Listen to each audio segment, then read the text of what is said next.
जय श्री राम। कैसे हैं दोस्तों, आप कुशल मंगल से तो है ना।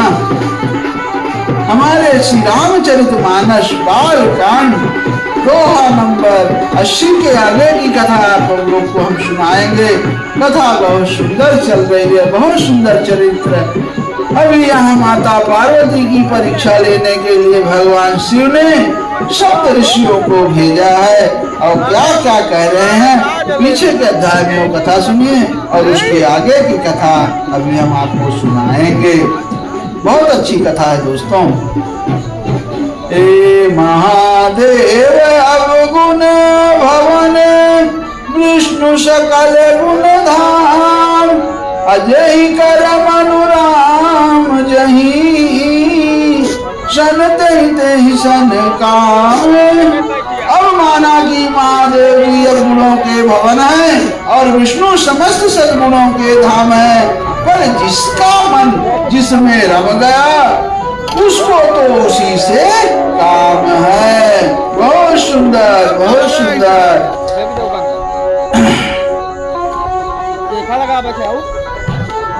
अब नारद जी के वचनों को माता पार्वती ने अपने धारण कर लिया और कह रही हैं कि अब मैं वो वचन नहीं छोड़ूंगी, चाहे घर बसे या उजड़े, इससे मैं नहीं डरती। जो तुम मिलते हो प्रथम मुनीसा सुनती हूँ सिख तुम्हारी दर्शीसा। अब मैं जन्म सम्मोहित हारा अको गुण दूषण करई विचारा।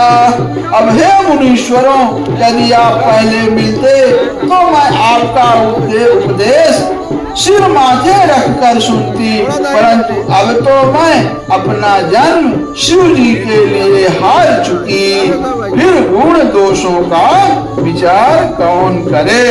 सही बात है। हाँ, जो तुम्हारे हट हृदय विषेखी रही न जाई बिनु किए वरे अतो कौतिक अन आल सुनाही अबर कन्या अनेक जग माही।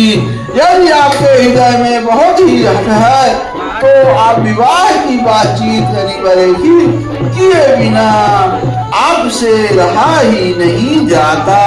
तो संसार में वर कन्या बहुत हैं, खिलवाड़ करने वालों को आलस्य तो होता नहीं और कहीं जाकर कीजिए। सही बात बोली माता पार्वती ने। अब आगे कथा दोस्तों बने रहिए, पूरी कथा सुनिएगा। हाँ, जन्म खोटी लगी रगर हमारी अबराऊं शंभु न तरहु कुंवारी। तजऊ नारद कर उपदेशु आप कहाई सतबार महेशु। अब मेरा तो करोड़ जन्मों तक यही हट रहेगा कि या तो शिव जी को वरूंगी नहीं तो कुमारी ही रहूंगी। अब स्वयं शिव जी 100 बार कहे तो भी नारद जी के उपदेश को नहीं छोड़ूंगी। हाँ, मैं पापरऊ कराई जगदम्बा तुम गृह गवनहु भयहु विलम्बा। हाँ, देखी प्रेम बोल मुनि ज्ञानी अजय जय जगदम्बिके भवानी। अब जय जननी पार्वती ने फिर कहा कि मैं आपके पैरों पड़ती हूँ, आप अपने घर जाइए, बहुत देर हो गई। शिव जी में पार्वती का ऐसा प्रेम देखकर ज्ञानी मुनि बोले कि हे जग जननी, हे भवानी, आपकी जय हो, आपकी जय हो। तुम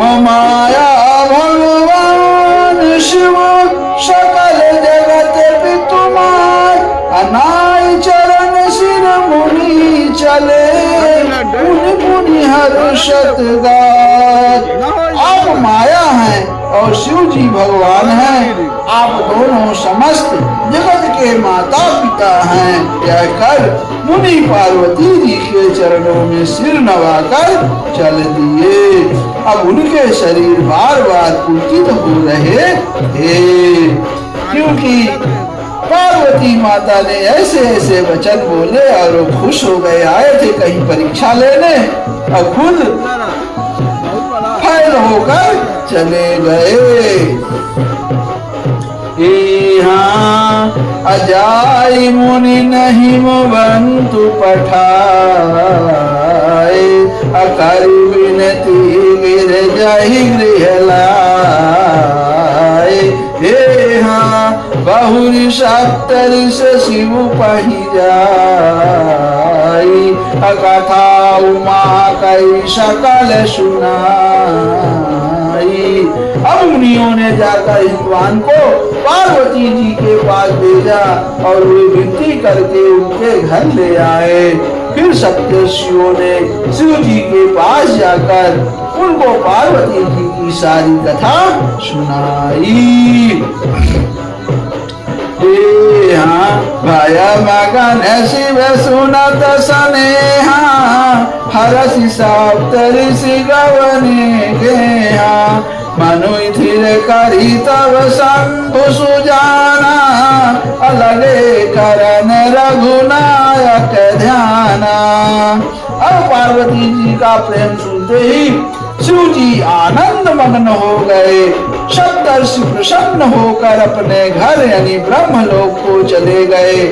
तब सुजान शिव जी मन को स्थिर करके श्री रघुनाथ जी का ध्यान करने लगे। तारक असुर भयउ तेहि काला, अभुज प्रताप बल तेज विशाला। तेहि सब लोक लोकपति जीते, अभय देव सुख संपत्ति रीते। अब उसी समय तारक नाम का एक असुर हुआ, जिसकी भुजाओं का बल प्रताप और तेज बहुत बड़ा था। उसने सब लोक और लोकपालों को जीत लिया। सब देवता सुख और संपत्ति से रहित हो गए, यानी सबकी सुख संपत्ति छिन गई। अजर अमर सो जीति न जाई, आहारे सुर करि विविध लड़ाई। तब विरंच समझाई पुकारे, अदेखे विधि सब देव दुखारे। अब वह अजर अमर था। कौन? वही तारक नाम का राक्षस। इसीलिए किसी से जीता नहीं जाता था। देवता उसके साथ बहुत तरह की लड़ाइयां लड़कर हार गए। तब उन्होंने ब्रह्मा जी के पास जाकर पुकार मचाई। अब ब्रह्मा जी ने सब देवताओं को दुखी देखा। सब सन का बुझाई विधि, धनुज निधन तब होई।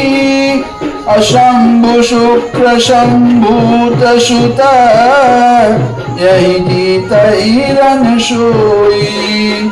अब ब्रह्मा जी ने सबको समझा कर कहा कि दैत्य की मृत्यु तब होगी जब शिव जी के वीर से पुत्र उत्पन्न हो, उसको युद्ध में वही जीतेगा।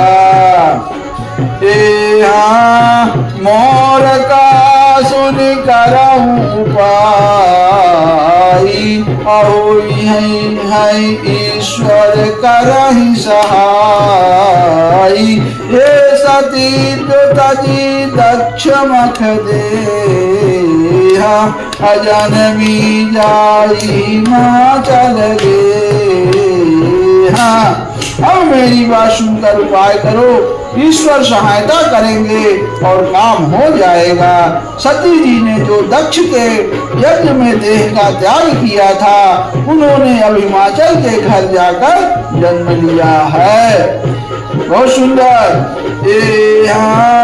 तेहि तप कीनु शंभुपति लागी, अशिव समाधि बैठे सब त्यागी।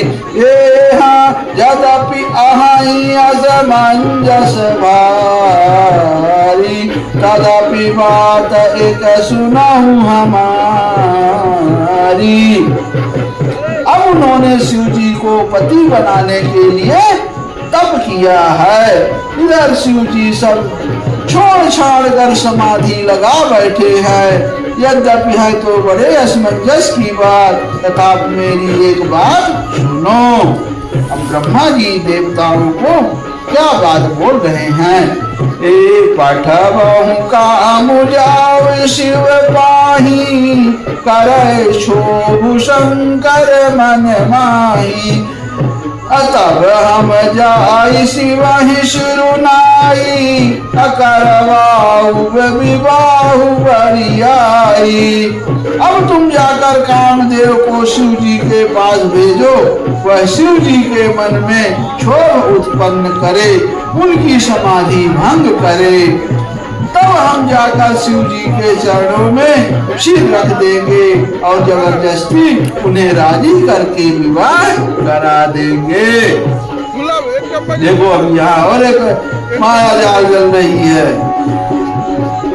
शूर यही विधि भले ही देव हित होई, अमत अति नीक कहाई सब कोई।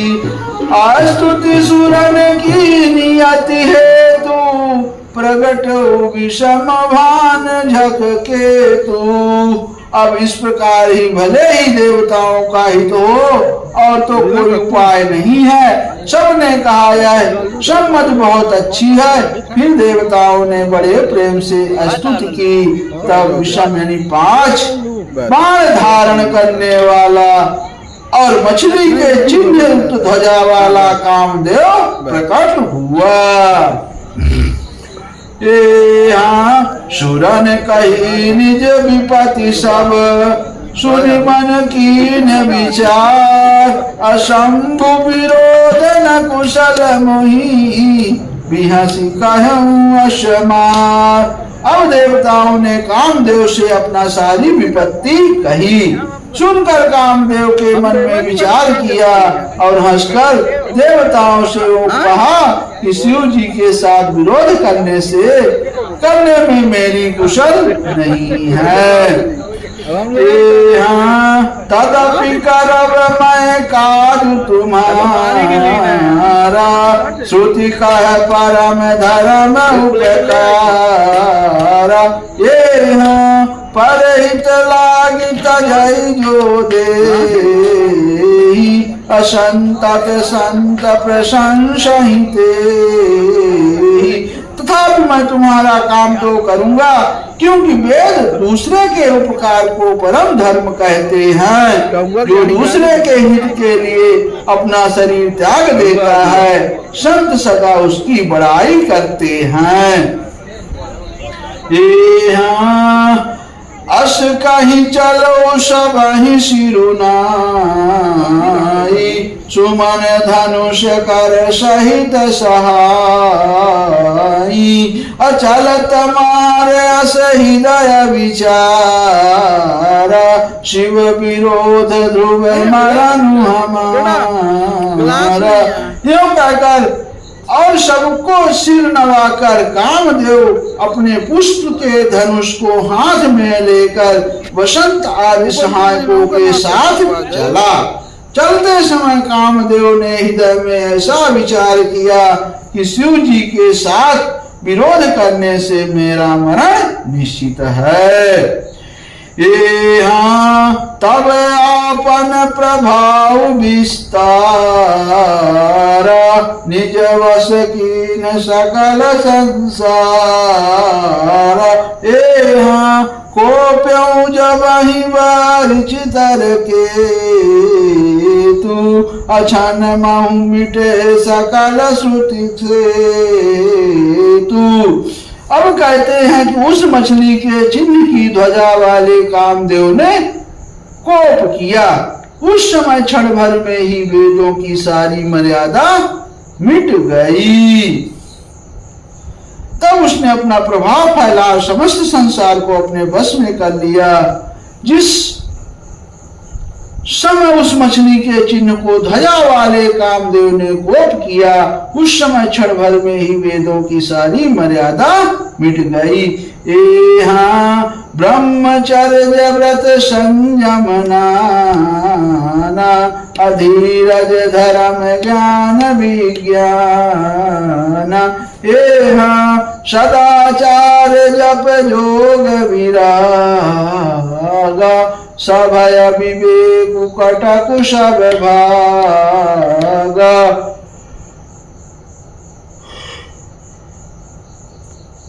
अब ब्रह्मचर्य नियम, नाना प्रकार के संयम, धीरज, धर्म, ज्ञान विज्ञान, सदाचार, जप, योग, वैराग्य और विवेक की सारी सेना डरकर भाग गई। अभाग विवेक सहाय सहित सो सुवट सजगु मही मरे सद ग्रंथ पर्वत कंदर ही महु जाई तही अवसर दूरे हो निहार का करतार को रखवार जग खर भरू परा दुई माथ कही रतिनाथ जही कहूँ कोपी कर धनुषरु धरा। अब विवेक अपने सैनिकों सहित भाग गया। उसके योद्धा रणभूमि से पीठ दिखा गए। उस समय वह सब सद ग्रंथ रूपी पर्वतों की कंदराओं में जा छिपे। अर्थात ज्ञान, वैराग्य, संयम, नियम, सदाचार आदि ग्रंथों ही लिख रह गए कि उनका आचरण छूट गया। सारे जगत में खलबली मच गई और सब कहने लगे, हे विधाता अब क्या होने वाला है, हमारी रक्षा कौन करेगा? ऐसा दो सिर वाला कौन है जिसके लिए रति के पति कामदेव ने कोप करके हाथ में धनुष बाण उठाया है। जे सजीव जग अचर चर नारी पुरुष रस नाम ते निज निज मर जात तजी भय सकल वश काम लखन सियावर रामचंद्र बजरंग बली महादेव देव कौशल किशोर की जय। गोस्वामी तुलसीदास की जय। शारदा मैया की जय। जय जय सीताराम, जय जय सीताराम। हर हर महादेव, हर हर महादेव। श्रीमन्नारायण नारायण हरि हरि, श्रीमन्नारायण नारायण हरि हरि। हे कृष्ण गोविंद हरे मुरारी, हे नाथ नारायण वासुदेवा। जय श्री राधे कृष्णा।